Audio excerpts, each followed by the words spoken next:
2, 1.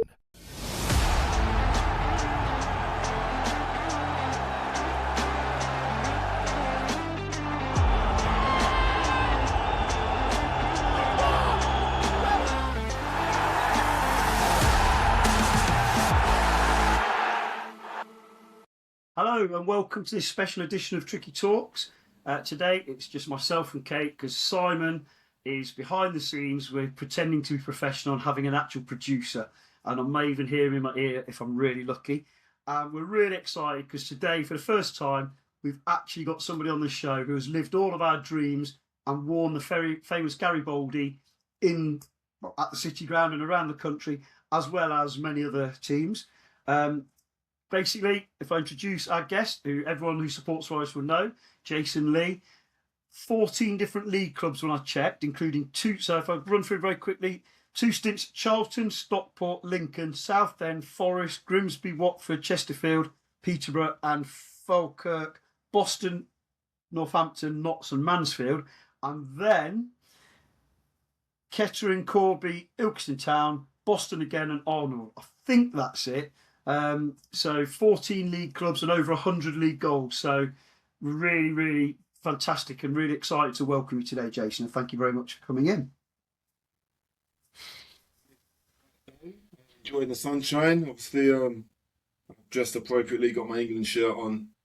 I was tossing up what shirt to wear because obviously I've got the Forest stuff and the Forest link. And for those Forest fans that know, I am an Arsenal fan, so sometimes that gets in the way. Do you know what I mean? And I was considering wearing that, but I thought, no, I'll give you guys a break. Oh, we appreciate that. And of course, welcome to Kate as always. How are you, Kate? I'm good. Really excited to be here and talking to Jason. Excellent. Right, if I start off then, we're going to start with supporters of a certain age and a certain generation. There's only one place we can start, I'm afraid, and that is 1994, injury time, Peterborough Away, 2-2. Forest, at that point in time, we thought we were not going up on that day because I think it was Millwall would leapfrogged us because they had been winning. Mark Crosley plays the ball long and then over the halfway line, a piece of skill. If it was done by a Brazilian, Jason, we'd be seeing it all the time. And I've watched it recently again to remind myself. And the way the ball was chested at 90 degrees into the on-running path of Stevie Stone, who put it into Stan Collymore, who smashed it in to spark scenes of celebration and carnage of which I've never witnessed before or since. And I just wanted to ask you a little bit about that game first, where we started. I appreciate you scored lots of goals for Forest as well. That contribution and that day, because I've never experienced a day like it, where Peter was not that far away. And did you get a sense of the whole takeover of the town? I saw off licenses completely emptied. It was just the most incredible day and how it was being there, coming on and playing such an important part. What was the message in the dressing room at half time? Because obviously we went 2-0 down, which wasn't expected, and how it was afterwards.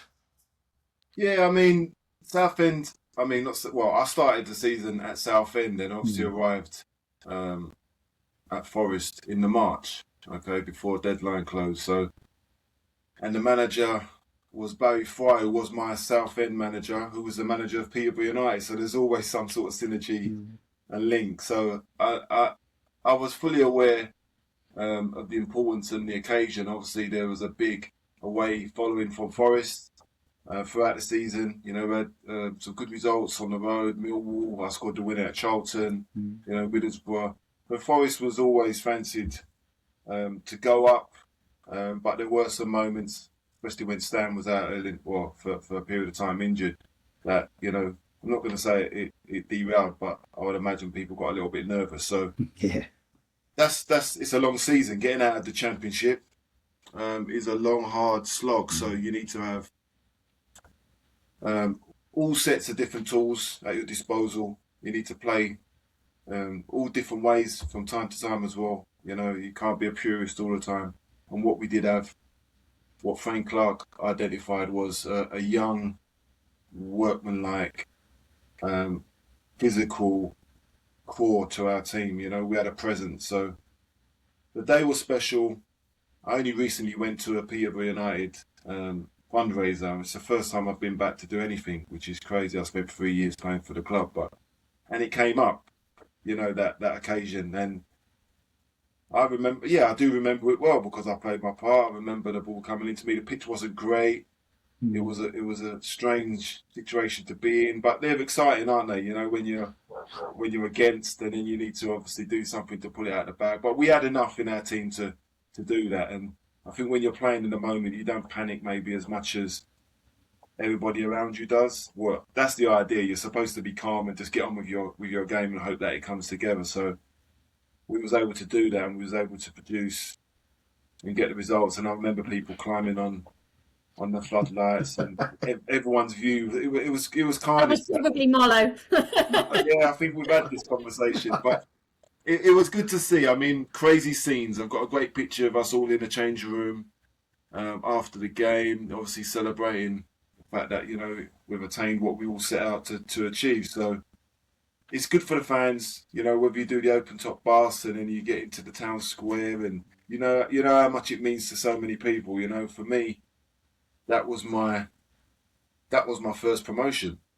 Really? So, Wow. for me, I'm 23, I think, at the time. So I was relatively young, but quite experienced. I played probably 150 league games by that spell, but I had not attained any promotion with anybody. And Forest are a big club, so we just realised, I knew before I came to the club, the expectation and the ambition of everybody associated. So to get that done, Frank Clark did incredibly well to assemble a squad and to bounce back at the first opportunity. So no mean feat. I suppose in some respects that squad was almost a transition squad, wasn't it? When you came into it, sort of like the remainder of the Clough squad, and then this new era of Frank Clark and that amazing promotion push. What was that like to be a part of? Well, as I said, I came in March, but funnily enough, if you go back to the pre-season where Frank would have done all of these deals, brought in Stan Collymore, it was a record transfer. They played Lincoln City. I'm at Lincoln. So a lot happened for me in a season. I'm at Lincoln, but I know I'm going to leave because I've been there 2 years and there was quite a bit of interest in myself going to another club. So the pre-season fixture was at Sinsel Bank, and it was Forest. I don't know if you went, Adam, back in the day, but I wasn't allowed to play in that game because Southend was showing interest and other teams, and the last thing anybody wants is anyone to get injured. So I didn't play in that game, but I just remember watching that pre-season game thinking Nottingham Forest have taken over the stadium in terms of fans, and it felt like an away game. But it was a great occasion, and I really wish I was playing. And Stan was doing his stuff on the pitch, and Colin Cooper was a new signing.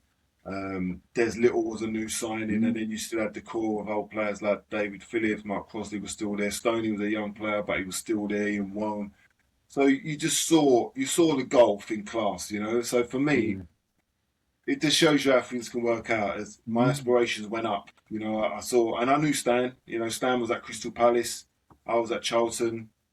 So you know how Frank operated in terms of players that he brought into the club. He knew Stan as a young player. He knew Kevin Campbell.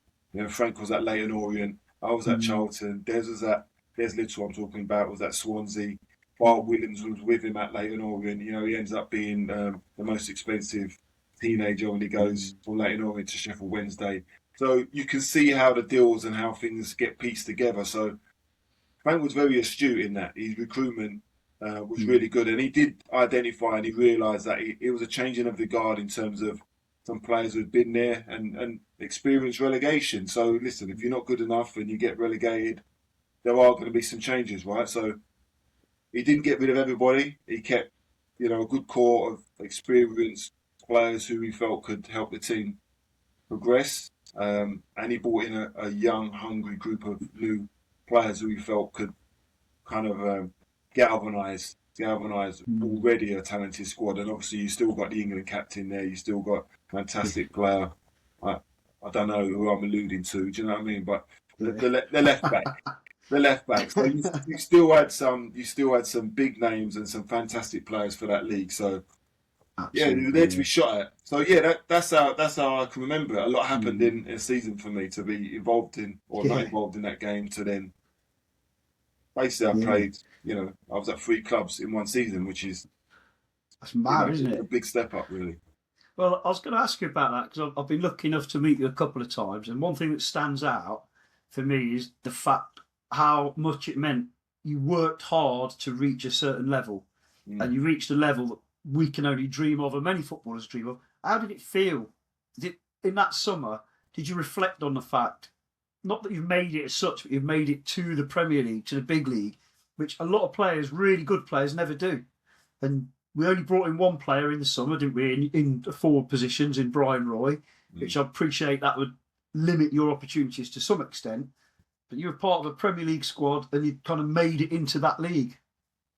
Yeah, I mean, Brian Roy was a big signing. I mean, he was on the World Cup stage, wasn't he? He was playing international football.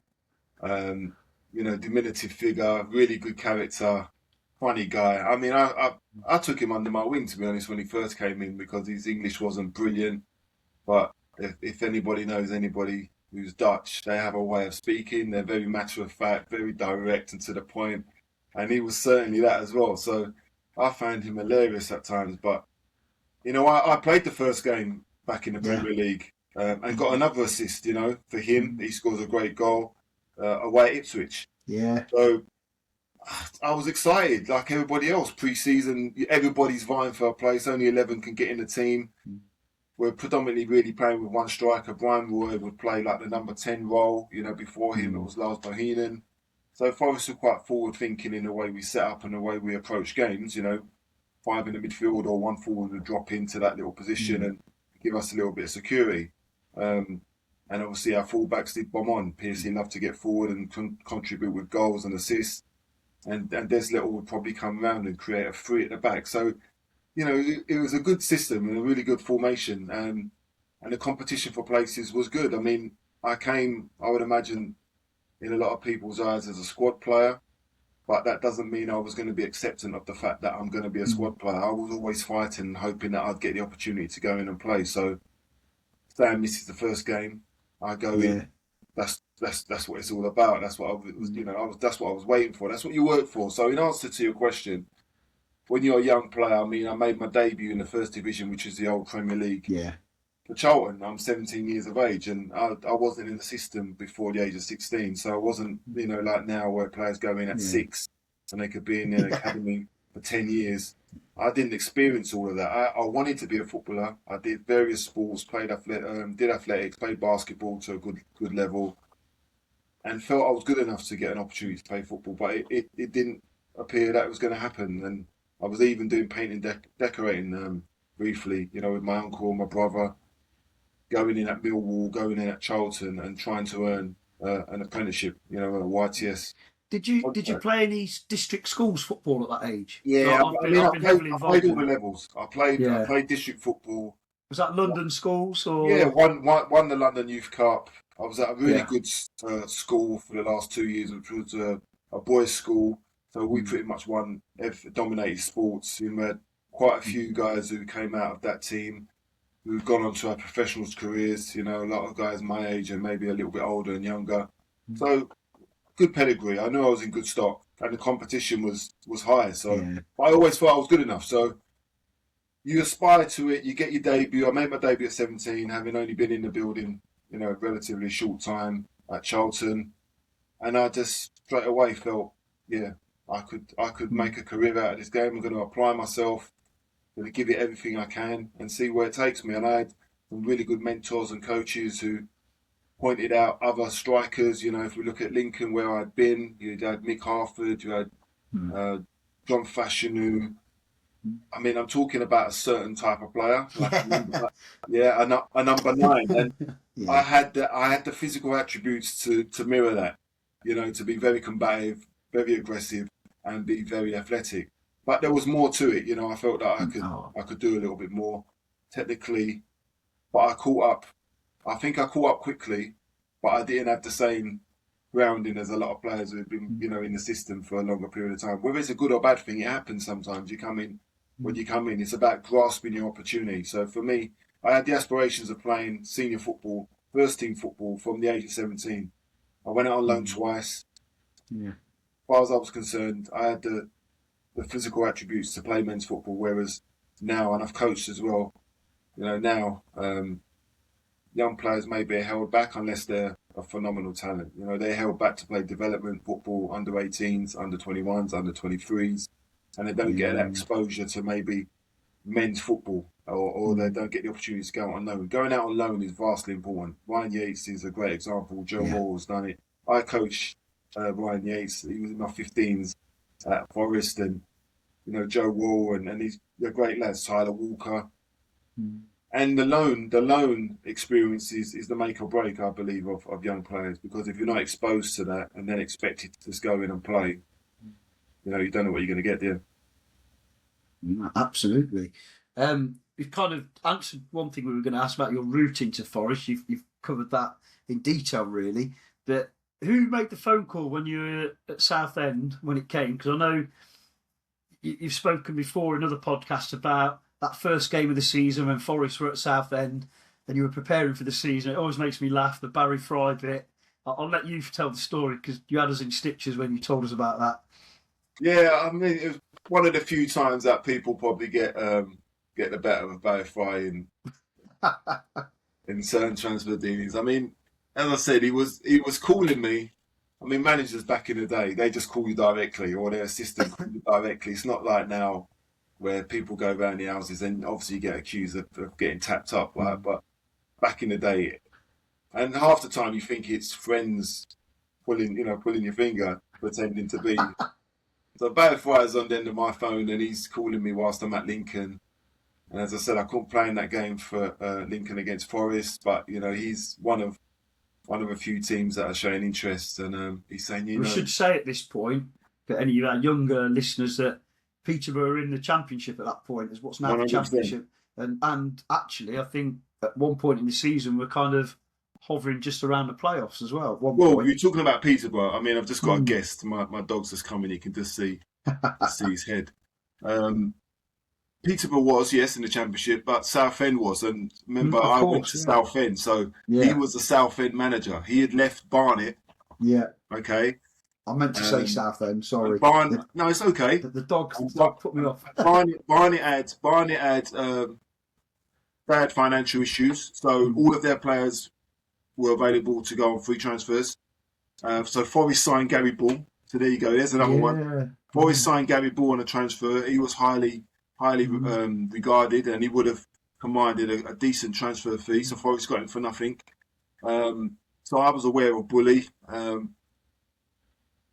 Barry Fry's at Southend. He takes probably about 12 or more players from Barnet over to Southend in the Championship. They've still got Brett Angel. Yeah. They've got Ricky Otto from Leyton Orient, who he takes over. Good player. So that there's the link. So Barry Fry was very good and very smart. He spends basically the $1.5 million that I think Forest paid for staying Collymore on bringing myself in, Tommy Mooney, Chrissy Powell's there playing at left back, and he assembles a really competitive squad, strong group.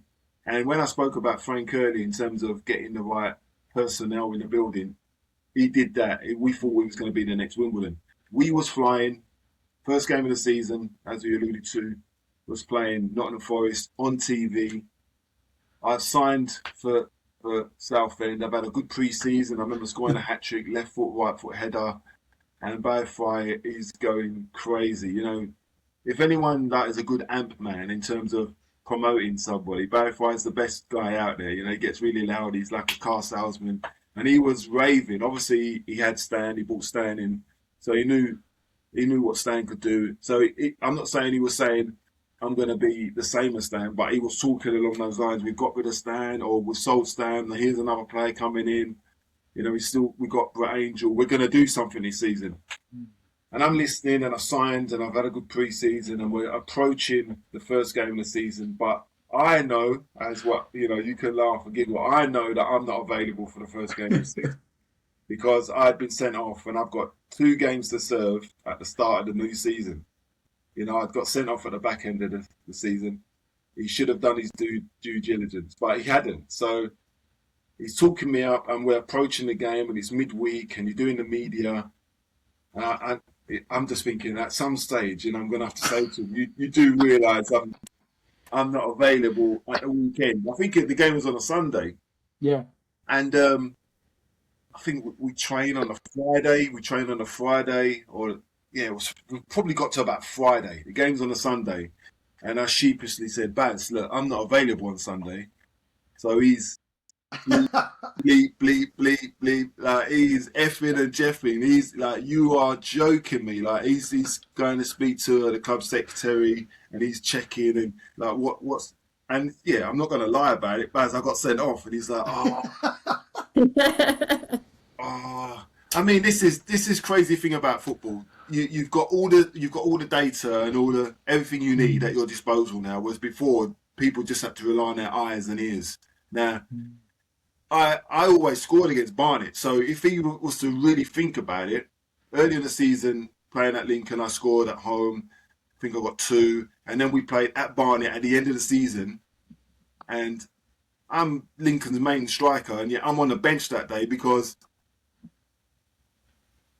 I think I got sent off. What happened? I can't remember what happened, but I was on the bench that day. They came on, scored a goal.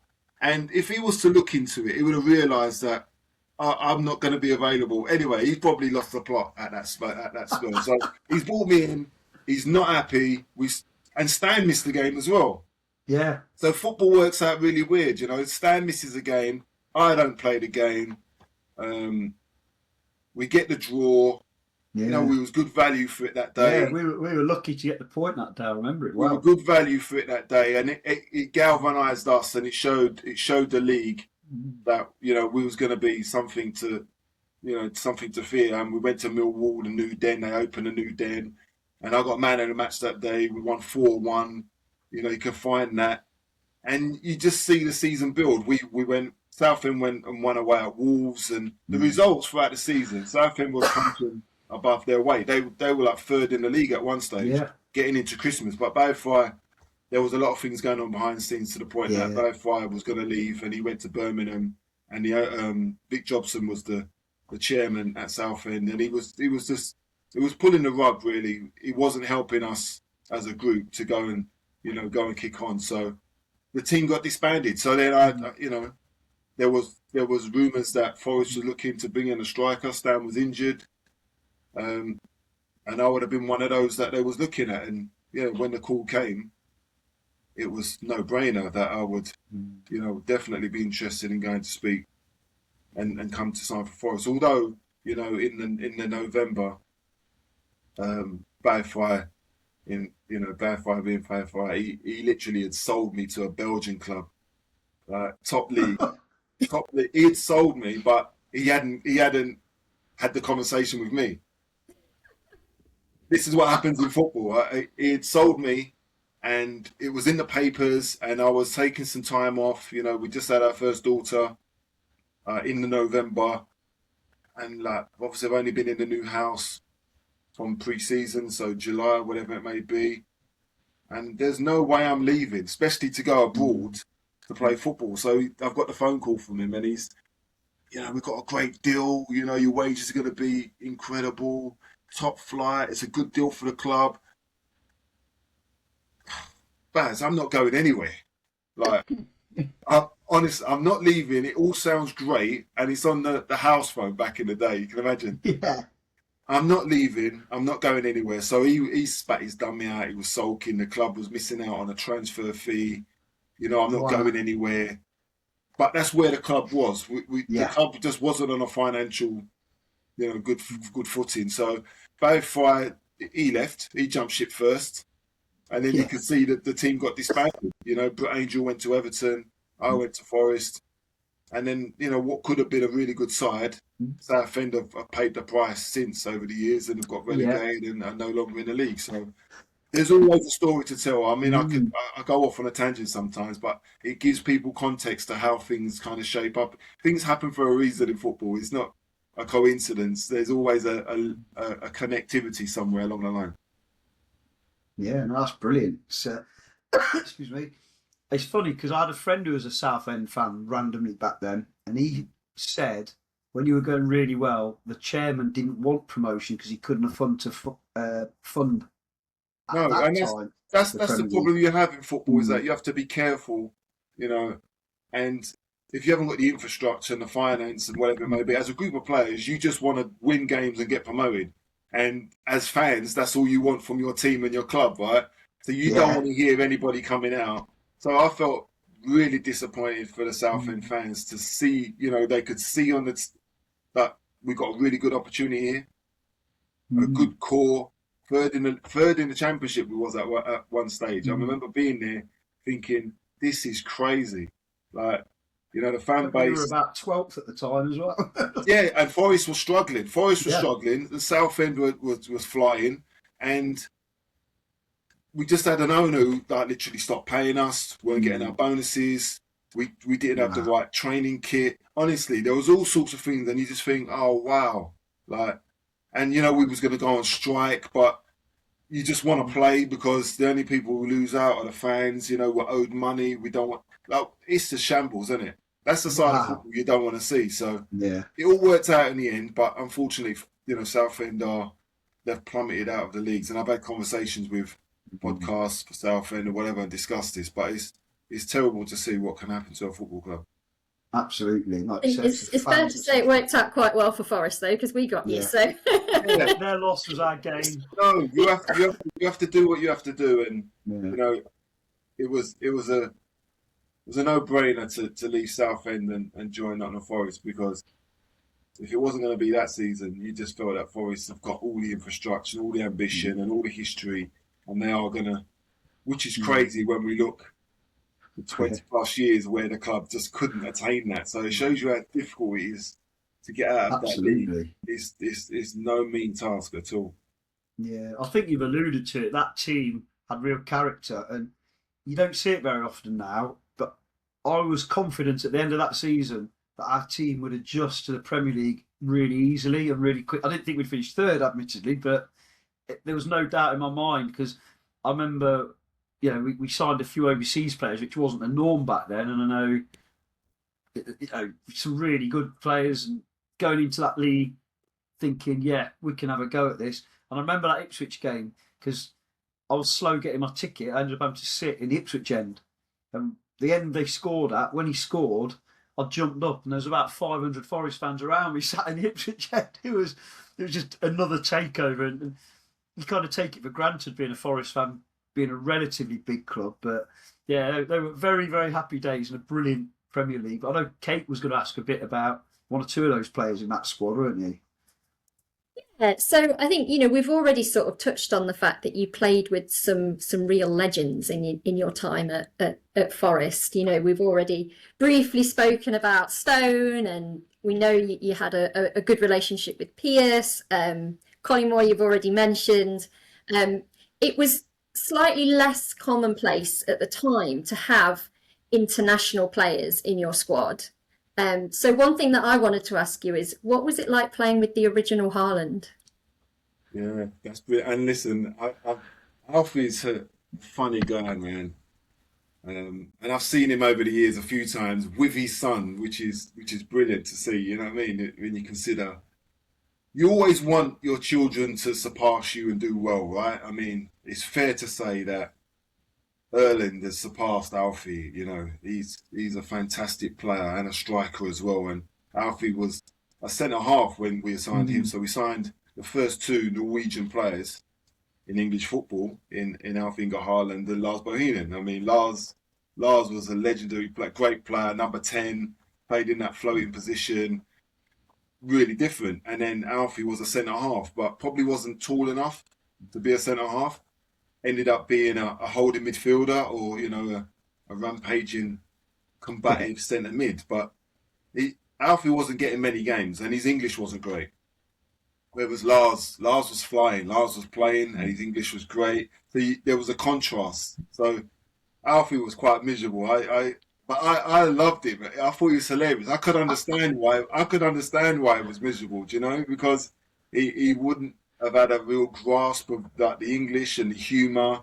and the banter, what's going on. There's a lot to go on. And when you're not playing, you don't feel part of it anyway. You can feel miserable. So he would come into training. He would kick anything that moved. Alfie, he was great. I didn't blame him. I was the same. You get stuck in. If you're not playing, you can maybe kick someone out of the team and get. So we had some real characters, and those two, to have the first two Norwegian players. Would it be the first night? There was Yang Anger Fjortoft, wasn't there? Mm. So, yeah, at Swindon, he was a striker as well. Yeah. One of the first few, I would say, Norwegian players to play in the country. And they were both really good acquisitions for the club. I mean, Alfie went on to have a really good career. Obviously, went to Man City, and his son's obviously done very well as well. Yeah. But Lars, who we sold to Blackburn, that was hard to deal with. But Blackburn were the Premier League champions, so that's why he would leave Forest to go to Blackburn. So, yeah, good players. I mean, you've mentioned those two. Have I missed anything else? Did you ask me about anybody else? That was those two. You just mentioned, obviously you had a great relationship with Stuart Pearce. And yeah. Pearcey was, I think what Pearcey would have appreciated was just my work ethic. Mm. I mean, how can you not? I'd played lower league. I'd started in the top flight at Charlton. Charlton was a first division team, top flight team. I had to go down to the fourth division at Lincoln. Sometimes players are scared to do this, but if I'm not playing throughout my career, that's why I played for so many teams. If I'm not playing, I am knocking on the manager's door and being a real headache. Like, I want to go out on loan, or I want to be sold, or I can't waste time. Like, you never get this time back as a young footballer. If you're not playing and you're sitting on the sidelines, that's time gone. And, when you get injuries, that's when you really do appreciate the fact that I can't waste any time. So I think Stuart, and he played non-league as well. He'd come into the game, didn't he, as a non-league player. I think he just appreciated that there was a transition at the club as well. If we was training and running, I would always be up for it. I'd be running towards the front. I'd be working hard in training. And there was still a few players at Forest who maybe were a bit comfortable, and there was some that just wasn't really ready or used to this sort of. Because we brought in a fitness guy, we brought in a guy called Pete Edwards, who Frank Clark brought in, who had all these ideas, about parachutes and nutrition, and all of this was really forward thinking. And it's like you have to drag some people kicking and screaming into the new age. You have to evolve. And I was mad for that. I embraced all of that. Fitness has always been something that is a non-negotiable for me. I've coached. I still look after myself. If you can't motivate someone to go out and work hard, that's half the battle lost already. So you have to have that inner desire to go and push yourself. So I think Pearcey appreciated that. We got on really well. I knew he was the England captain and a legend of the game, but I never treated him that way. Do you know what I mean? I just treated him as a teammate, and sometimes, I'd give him a bit of stick, and I'd have to pinch myself and think, look, I'm talking to the England captain here, and I'm ribbing him, and I'm telling him how terrible his right foot is. That would be my comeback a lot of the time. Is like, my left foot is better than your right foot. But his left foot is like legendary. But no, I that would be my little bit, and we'd play games, and he was professional. He wanted to do well. He was the captain of the club. Being a captain, there's a lot of pressure on you, whether you be a manager or a captain. Everybody looked to him. He set the right examples, and he stayed. He stayed loyal to the team, didn't he? He stayed loyal to the club. Whereas he could have been sold, he could have left numerous times. He was England captain at the end of the day, and he stayed loyal to the club. So, you have to respect him for that. Yeah, I think obviously you've got that London thing going on there as well. Obviously, both being from London, but I think you've hit the nail on the head. You had a fairly humble background in football terms compared to what you sometimes see today. And Stuart Pearce was the same, wasn't he? So he's very, I don't know if you hear him interviewed, he's very self-deprecating, isn't he, about his ability. And you're sometimes like that. And I think it's a bit unfair because aside from that incredible chest, people forget you were our Premier League top scorer in our second season. Yeah, I was, yeah. It's, I think it's Humble, just being honest. You know, sometimes people get carried away with themselves. You know what your strengths are, your weaknesses. I knew what my strengths were. My strengths was certainly my physicality, my athleticism, my desire. I mean, these are non-negotiables for me, and yet not everybody has those things. And if you have those traits plus talent and all the ability, you're going to be a world-class player. So Messi, Ronaldo, there's a reason why they're at the top level continuously at their age. I played until I was 41. I played in the league until I was 38. You know, some people can't continue that level of consistency. You know, they're physically and mentally they can't, move themselves forward. So yeah, for me, it was just about being a good professional, making the most of my ability, my attributes, and trying to improve, which I did. I improved the higher I played. I got better, as you would do playing with better players. Oh, that's brilliant. That brings us nicely actually to a little bit. We're going to talk to you more current affairs, the World Cup, and obviously, as we record this, we've just watched England play the sort of game we did not expect to see as a first World Cup game, I suspect. I just wanted your take on the World Cup so far and the England performance. And we say it every time, don't we? Our chances. I know there's some fabulous teams out there, but I didn't expect to see what I saw last night in that second half. Yeah, let's start with the first half. We look okay. We're quite comfortable, but we had some lapses in concentration, to concede 2 goals. And to concede the second one on the stroke of half time would have been really annoying for the coaching staff and the manager, because we've gone through the qualifying campaign, not conceding. That's always a concern, isn't it, when you go through a campaign so easy? But when the real test starts, it's going to be more difficult. So I think it showed there are some frailties in the England squad. I would say defensively, especially at centre half. That would be my biggest concern for the team. We've got a lot of energy. I think our midfield's strong. Declan's going to have to really work hard and be very defensive-minded. If Jude is going to be, marauding all over the pitch, which is what he likes to do, he covers every blade of grass. But somebody's going to have to sit in there and stand in front of the 2 centre halves. So that takes a little bit away from Declan, but somebody has to do it in that team, But the second half, as you mentioned, it was night and day in terms of our energy, intensity. The manager would have got into the team, by all accounts, he just reminded them of the fact that we've told you already we're going to play expansive football, high energy, intensity, and we've taken the shackles off. So what are you doing right now? That would have been a reminder. Like, why are you playing within yourself when we've given you free rein to just go out and express yourself? Now, I played for Barry Fry, who would have like 5 or 6 strikers on the pitch, and he would make 3 substitutes at one point. Now, if you've got a manager who's all out attack and he's telling you just go after it, get after it, I'm telling you that really does fill you with a lot of confidence as a player, because you think we're just going to go out and try and score more goals than the opposition and win the games. And if you're on the front foot and you dominate the game, invariably, you have a lot of possession and all the rest of it. So there are going to be some games where we don't have as much possession, and teams are going to have the same philosophy and ethos. Like France, I would imagine, would be very similar to us. It's not going to be all our own way.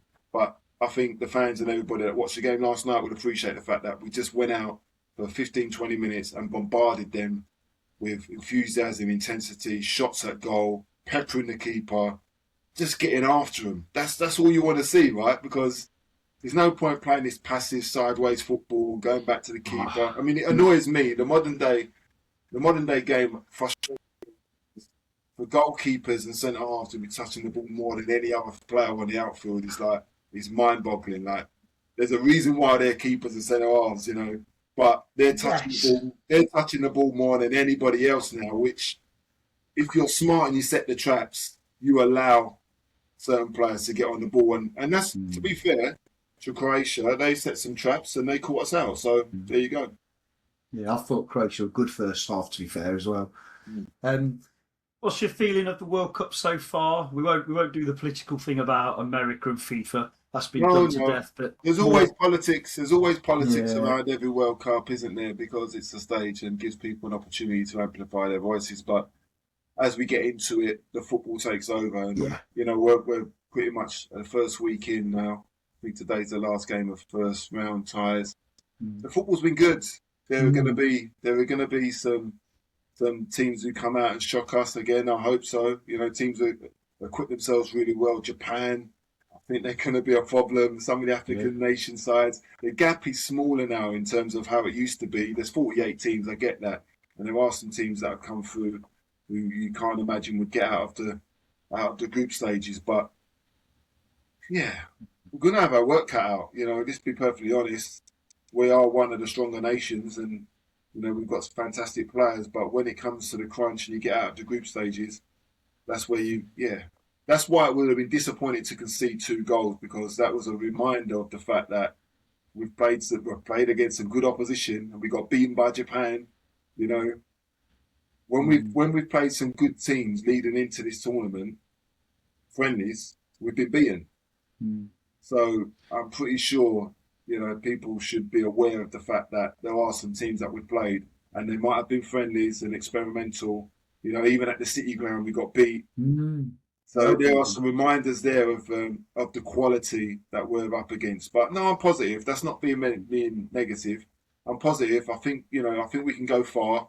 Winning it would be like amazing. As always, we always say that it takes a lot to go through the tournament to win. You know, Harry Kane has to stay fit and play and score goals, and other people have to step up if he's not doing it. That's my concern. You know, if Harry Kane's not scoring the goals, that we might struggle to get enough goals for our team. So to win a tournament, you need numerous goal scorers, and you need a goal scorer. I mean, Messi's got a hat-trick already. Yeah. Wow. Incredible. And I think you've nailed it there. I look at it and think there's the extra round now as well, of course, but it's no bad thing that things weren't perfect in the first game. It's not a wake-up call, because they don't need that. But what scares me, and we always do this, don't we? I watched the France game, and they were struggling, and they bring players off the bench, and you just think, wow, what a depth of squad they've got. But that's what we did. That's what we did. Yeah. If you can make those changes, you can bring Rashford on. Yeah. You know, arguably could start, and then you got arguably who could start. Yeah. I mean, wow, we've got good strength in depth. Yeah, I agree, but I felt the 2 wingers he picked were the backup wingers. I think he brought on the first team, didn't he, almost? Because I think Rashford's an absolutely phenomenal player, and he had that dip, and you can see the old Rashford now. I mean, that goal was lovely, and I love Saka. I know you're an Arsenal fan, but he's the one player in the Premier League I wish Forest could sign. I absolutely love him. I think he's a world-class player. But, of course, he's coming back from an injury, and we need him doing the things he did last night if we're going to compete, don't we, I think. But we shall see. We shall see. So, if we move on, and I'll hand over to Kate first. She's got a question, and I know you've got some good insider knowledge, because I should say, we know you're an advocate for, obviously, you'd had that job with the PFA previously, and that included women's football, which has become bigger and bigger. And obviously, you know my daughter Ellie, who's a big advocate of women and women in football.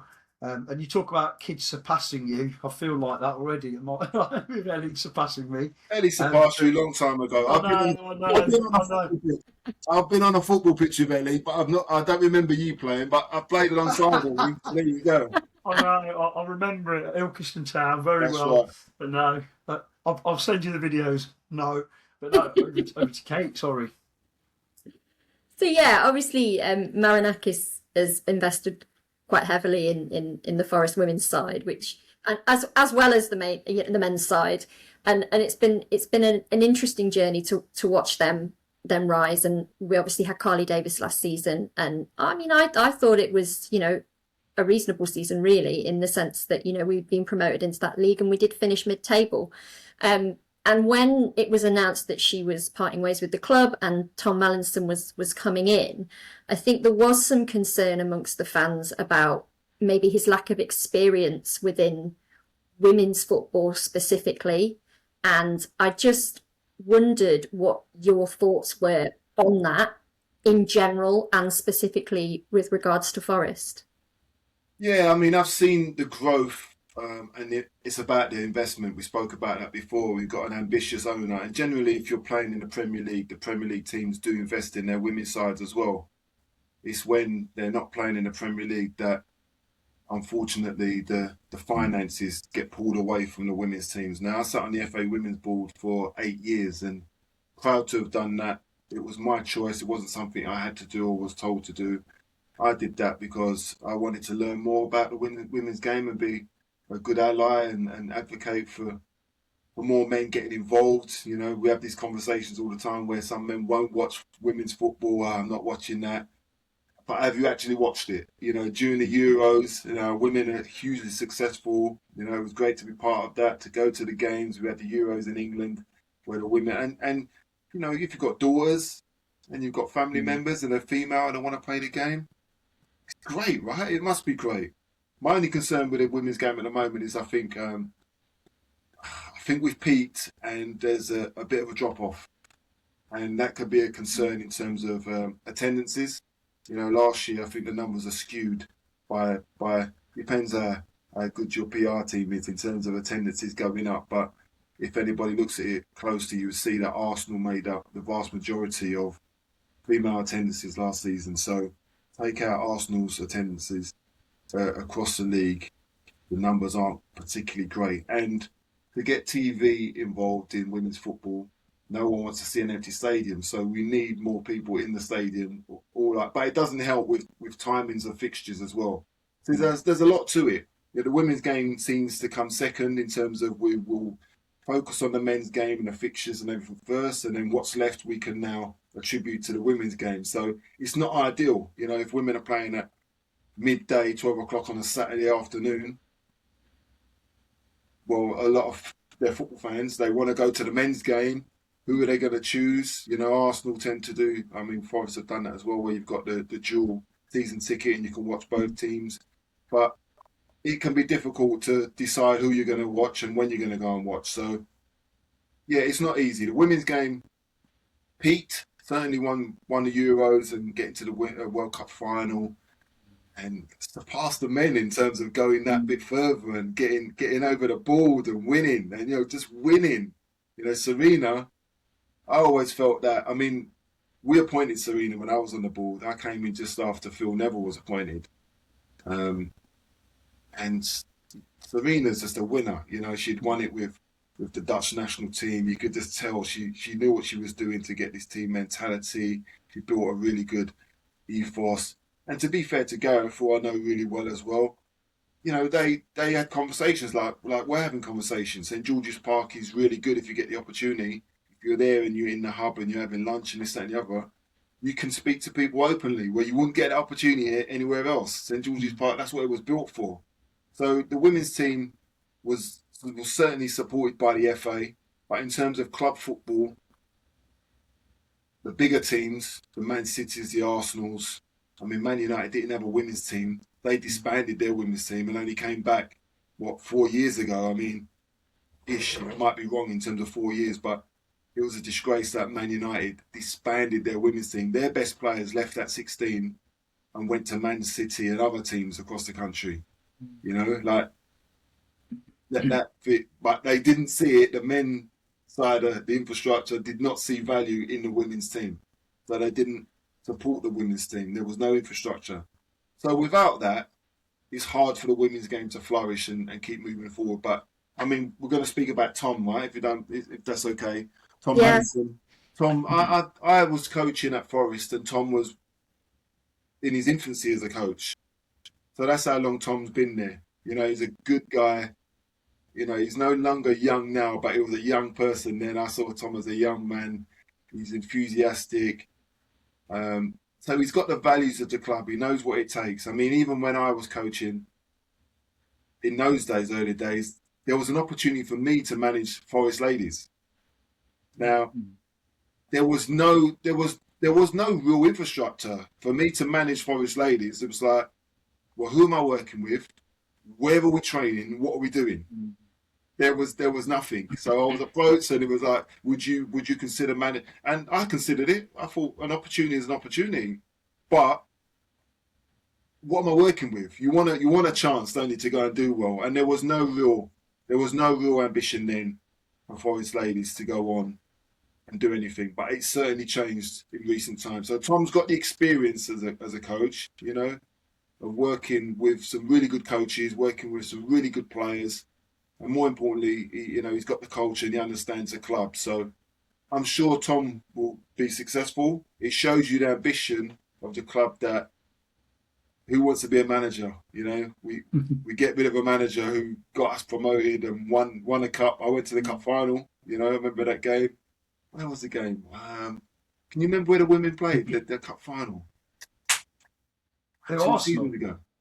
Huh? Who, Arsenal, you mean? Or... No. Forest. Oh, in the League Cup final. Sorry. Yeah. Where was that game? Stoke City, was it? Or that they played somewhere? Val or somewhere. I can't remember where it was. But I remember going to the game. Yeah, I remember going to the game and spending some time with the Forest women on the day. And it was good to see. It was great to see, There was men there. There was obviously men supporting the women's team. Unfortunately, you need success for more eyes and more people to get behind it. But it's unfair because the women have to play at such a level to keep our interest. And I don't think that's fair, Off the back of the Lionesses, if you're not going to get everything you need off the back of the Lionesses, I don't know how you're going to do that, because they have to be successful and they have to win tournaments every time they play for us to really, for TV and interest and sponsorship and, the finances.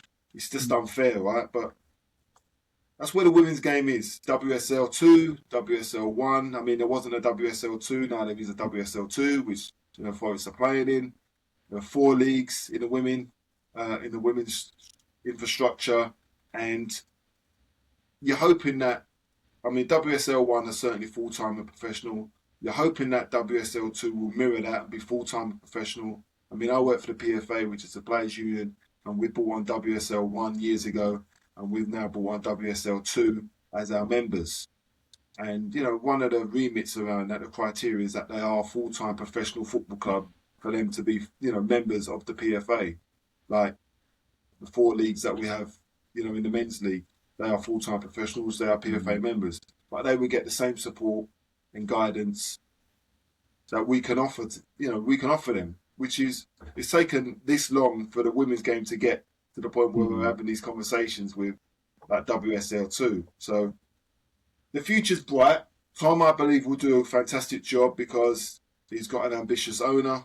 We know we've got an ambitious owner, right? We've got ambitious people who will support him and help him. And it's just for him to make the right decisions at the right time and get a bit of luck and just, keep improving the team. If you keep bringing in good players, there's every chance that, listen, the ambition of the club is to get to WSL 1. Yeah. So absolutely, yeah. That's great to be involved in a scenario as a coach, as a manager.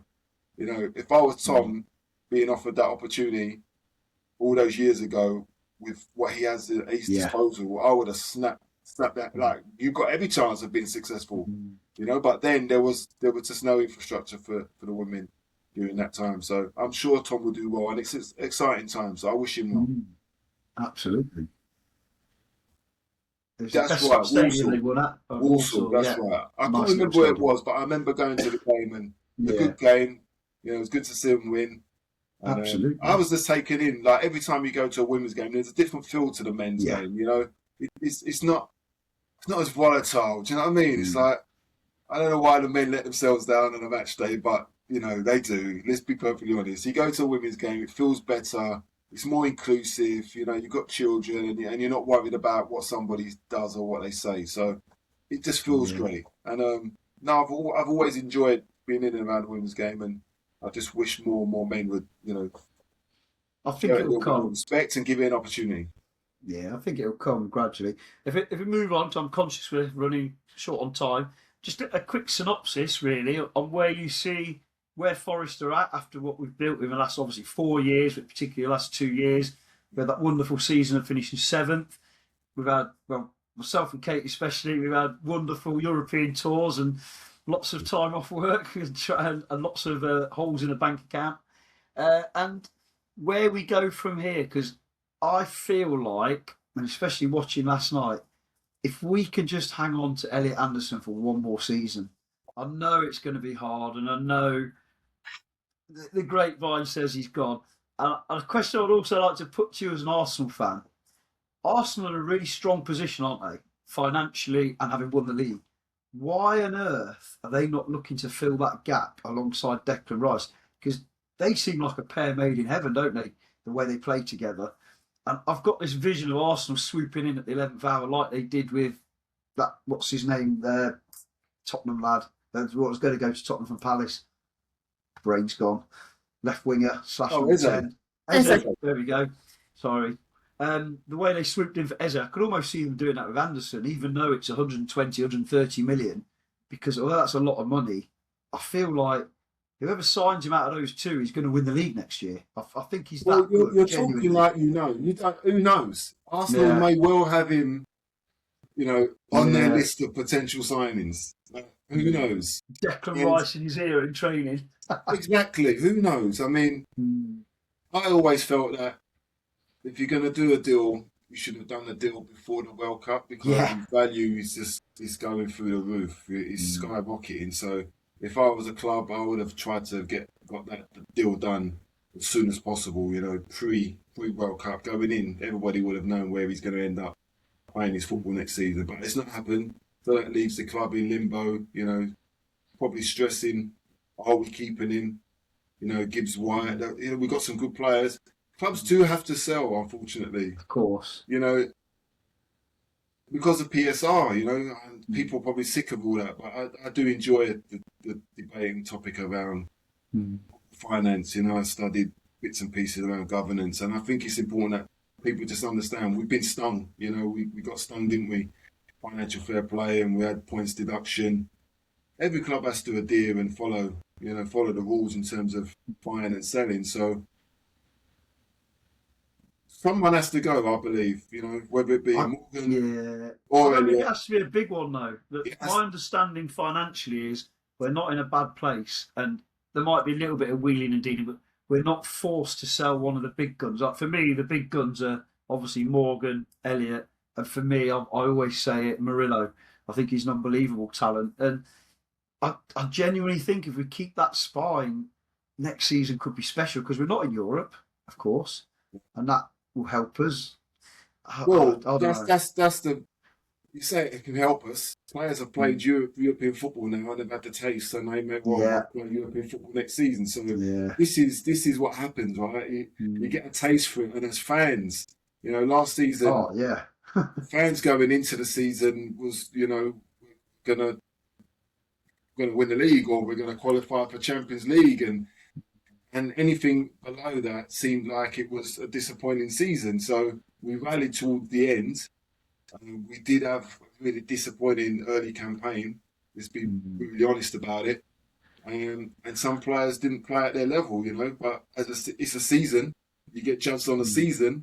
But sometimes people get impatient and managers lose their job. I mean, we lost the odd manager, didn't we, throughout the season? Yeah. So that shows you the pressure that everybody's under in the Premier League to not only stay in the league, but to actually be challenging and be at the top end. So when you look back at it, over the course of the season, we played European football. Yeah. We got as far as the quarters. We played Villa.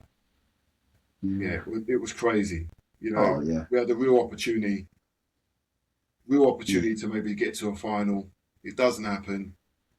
But if you offered that at the beginning of the season, I'm sure you would take that. It was just a disappointing league position, I suppose, that people look at and think after finishing 7th the season before, you want to be in and around that every season. Now, I think for Forest it'll be difficult to maintain that level of top 10, top 5 even, top 6, top 7, year in, year out. It's because you're competing with 6 teams who financially can spend more money than you every year. Yeah. So Forest are always going to be playing catch up. We've got an owner who could, if given the opportunity, spend as much money as he wants, but he's been held back. He can only do what he can do. So we have the ambition. We've got good fan base. We've got the infrastructure. We just have to abide by the rules. And every season, window by window, we can strengthen. And you're right. If we could keep our best players, but you're victim of your own success. These players are playing at the top. He's playing in the World Cup. Elliot Anderson. Yeah. how do you keep him? You know, I know. it's going to be I was difficult. watching him last night and thinking, it's not just Man City and going to be looking at this performance thinking, oh, this lad can play. What's his name? How old's he? And because he's got everything, hasn't he? We know that, and we're seeing the progression he's made is for starting. I'm very conscious. I want to hand over to before I come to our last little bit. If there's anything Kate wants to ask, add. I've been jumping in a bit quickly. Sorry, Kate. No, I think it's really interesting to get your perspective on that, on the whole Elliot, and obviously mentioning Morgan as well, who may not be out at the World Cup, but is absolutely integral to our team. And yeah, I suppose you've sort of semi-answered it already, but if you were Vitor Pereira, what is your priority or your aim for the upcoming season?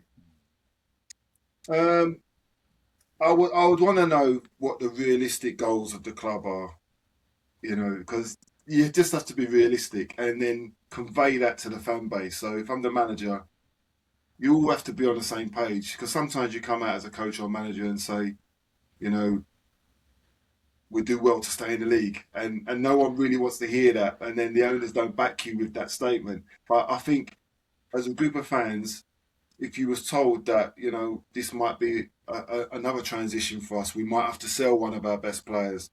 You know, we just might have to do that.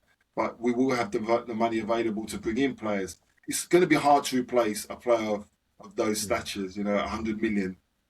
We're not going to spend 100 million on another player. We'll probably get 2 or 3 players or 4 for that amount of money. So you see what you're dealing with. I just think that the manager, he will want to know what the realistic aim and ambition of the club is. Once everybody conveys that, if we are in and around where we said we was going to be, then that's fine. You know, we've had managers come in this season with different remits, and the scenarios change and the situations change. So if he doesn't start well, is he under pressure straight away? You know, are we going to be impatient? What are we as a group of fans expecting from the club? To be challenging that top 5, top 6? You know, what are you looking for? Your fans, what do you want from the team? I find that really difficult because I know what I want from the team, and the thing that I want more than anything is some silverware. You know, we were so close with, you know, the Europa this year, and it was quite some feeling going into Villa Park on that semi-final day with you know, the weight of what could be was so heavy. It was like nothing I've ever experienced, but it also gives you the bug, doesn't it? And you know, we've made several semi-finals in recent seasons, and I would love to get to a final and see some silverware, you know. But I also realise that is a huge ask. And when you look at our season, I think Europe was the success, but you can't say that where we finished in the league was a success. So it's easy to get carried away in close of season. And to hear your answer to that was very grounding, I would say. So I would love some silverware, but I just don't want to worry all season this year. I don't want them to age me any more than they already have. Yes. We don't do boring, do we? That's the thing. We'll either be challenging for Europe or fighting relegation. We don't do bobbling along in the middle anymore. Those days are gone. Mid-table obscurity sometimes is not enough for fans either. It's like what, you know, to be comfortable in the middle of the table in the Premier League and to be in around 10th spot. As you said, you would have no stress and no worries, but for some it just wouldn't be enough. I think if you're Fulham, I was going to say, do you know what I mean? Fulham have been in and around that and have had opportunities to kick on. I think, listen, it's our 5th season coming up, our 5th campaign. Let's look at it that way as well. If you can stay in the Premier League year in, year out, you've got every right to want to keep improving. I mean, look at Tottenham. Do you know what I mean? Look at Tottenham. 2 17th, you know, place finishes, and they've escaped relegation by the skin of their teeth 2 years running. Such a shame. We're gutted about. We wish they went. but it just shows you with all of their infrastructure Yeah. and everything that they have, how difficult it is for them to kick on. You know, haven't got to a Champions League final. You just want to keep building, don't you? And we need some stability, and we need a manager and a group of players that stay with us. And we have some aging players. You know, let's look at it that way. There are going to be some changes, whether it be this season or next season. We have some aging players. Yeah. I would imagine that the age group needs to come down a bit, and we need to find those young players, some players who are in their pomp, in their prime, that we can bring in who can take us for the next 4 or 5 seasons. So we are transitioning still. I think you're always transitioning now, though, aren't you, as well? Unless you're that... Even Man City have been transitioning, haven't they, really? So I'd take that on board. And I think we've got a group of players that did well in the last couple of years, and we've also got a number of players who've come in, didn't start well, took time to settle, which can happen, especially from other leagues, and they showed us what they could be capable of towards the end of the season. So, reasons to be cheerful. I'm going to finish with something. As a target man, old school number 9 striker, you got something in common with Peter Crouch, who was obviously another one of those, and that was your tennis playing ability. Not a lot of people know this, but Jason Lee's a competent tennis player, and told us fantastic. I've not played since last summer because I had a knee operation in. Yeah. I might have told you that. I played in a charity game in October, football, and 7 months since, and just rehabbing. So I've not played tennis yet this summer, but I will get back on court. I'm running again. I love tennis. I probably went about 14 years without playing tennis, which is crazy for me. But I just stopped playing tennis in the summers. I used to play tennis every summer as part of my pre-season. It mirrors a lot of the football movement, you know, the side-to-side, forward and back. It's very dynamic. Spend a couple of hours out on court. I've not bit the bug in terms of paddle. I was going to say, that's what aging tennis players normally do. I'm a tennis snob. Any tennis snob won't play paddle. any man and his dog can play paddle. So, and it's doubles. And whenever I play doubles at tennis, I get a little bit irritated as well, because doubles can be really frustrating. This is a story I'm going to drag out of you, because we're going to finish on, obviously, terribly sad that we lost one of the Forest all-time legend in John Robertson, but you knew him quite well because of your mutual love of tennis. Obviously, he was a little bit older than you. But I love the story, and I'm going to let you tell it about his competitive nature right until he could barely, play anymore.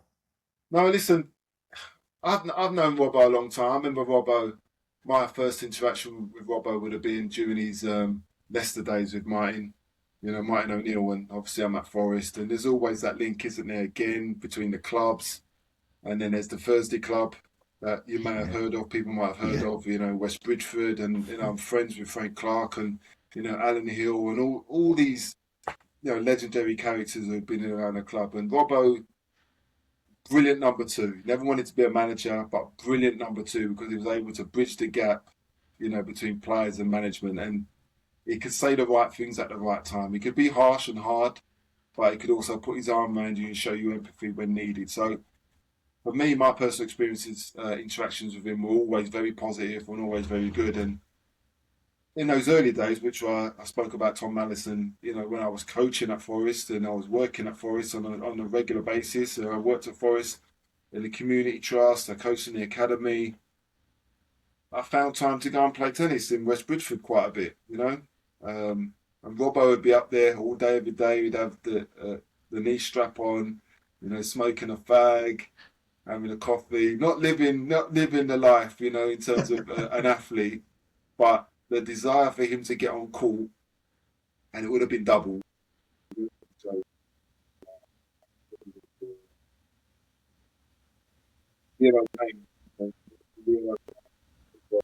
anybody finds double. He challenged me to a game, and I was like, "Are you sure? Are you sure, Robbo? I don't know. I don't know if we should play." And he was like, "Yep, just get on the other end of that court." And he controlled me and my partner, to get on the other end of the court. I'm giving away 20 years or whatever, maybe 30 years, and fitness as well. And listen, he wouldn't have wanted me to take it easy. You know, he wouldn't have wanted me to give him any, and he would have probably had a go at me. So we played, and you know, what he lacked in terms of fitness and athleticism, he made up for in his determination to try and get to balls that he should have just let go. And it was hilarious. You can imagine he was getting more and more disgruntled and angry, and he's kicking off. And you know, it's not tennis, is it? If you're effing and you know, there's a certain snobbery attached to tennis, and you know, people along the course, you know, are listening to us and seeing Robbo kicking off, and the more we play, the more annoyed he's getting and frustrated. But listen, we played many times, and it wasn't about the challenge for me. It was just about spending some time with a man. You know, that's an opportunity for me to spend some time with a great human being, a footballing legend, and this shows you where you land in football. It was to know that you end up meeting these sort of people. When I was a kid, you know, growing up in London, I wasn't to know I was going to end up living in Nottingham the best part of 25 years, and you know, growing a family and being adopted by the city, and it's been great to me. And you never know who the people you're going to meet. And Robbo was somebody that, as I said, he was always kind to me. And I enjoyed spending time with him, and obviously he had his ailments towards the end, and just think it's great that he's got the stand named after him. Yeah. You know, we've remembered him in the right way. He's a football icon. He was certainly a different sort of footballer, you know, in terms of aesthetically, the way he looked, but he had a wand, and he was a talented guy. So listen, that's my tribute to John Robertson. I went to the funeral like lots of people did. I heard some fantastic eulogies and stories about the man, and he deserved all of them. So long may it continue. We've got the stand. We get to see his name, and we can remember him on a regular basis. I think fantastic words and a perfect place to finish. And a huge thank you from us at Tricky Talks, Jason, for spending the time with us, and for what you've done in the past with the Garibaldi girls and whatnot. Really appreciate it. You know, you're a fantastic advocate for Nottingham Forest Football Club, as well as the other things you do. And thank you so much for spending time with us. I'll let Kate do the socials before I forget. And obviously, tribute to Robbo. That's made my day. That was brilliant. Thank you. Appreciate you guys. Yeah, same from me. Thank you so much for spending the time with us and for agreeing to come on. It's been an absolute pleasure. And I do have to say, anybody that is new to Tricky Talks, you can find us on Instagram, Facebook, X, or on our website at www.trickytalks.com, on YouTube. So please like, subscribe, comment, and let us know what you think. You rich. Yeah!